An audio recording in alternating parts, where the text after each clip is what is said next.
Match মাঠে গড়ার আগেই বাংলাদেশ দলের সামনে মহাবিপদ।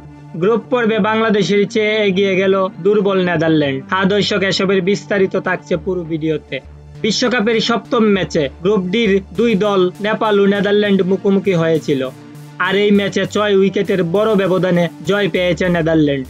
এদিকে গ্রুপ ডিতে বাংলাদেশ ছাড়াও রয়েছেন দক্ষিণ আফ্রিকা, শ্রীলঙ্কা, নেপাল ও নেদারল্যান্ড।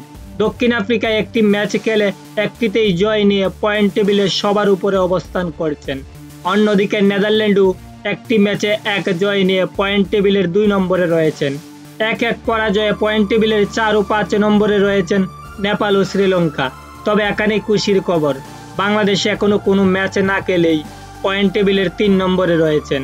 আগামী 8ই জুন শ্রীলঙ্কার বিপক্ষে প্রথম ম্যাচ খেলতে নামবে বাংলাদেশ, আর সেই ম্যাচে জিততে পারলেই বাংলাদেশ গ্রুপ পর্বের এক প্রকার নিশ্চিত হয়ে যাবে, কারণ এরপরে বাংলাদেশের 2 ম্যাচ নেপাল ও নেদারল্যান্ডের বিপক্ষে। ক্রিকেট বিশ্লেষকরা মনে করছেন নেপাল ও নেদারল্যান্ডের বিপক্ষে অনায়াসে জিতে যাবে বাংলাদেশ।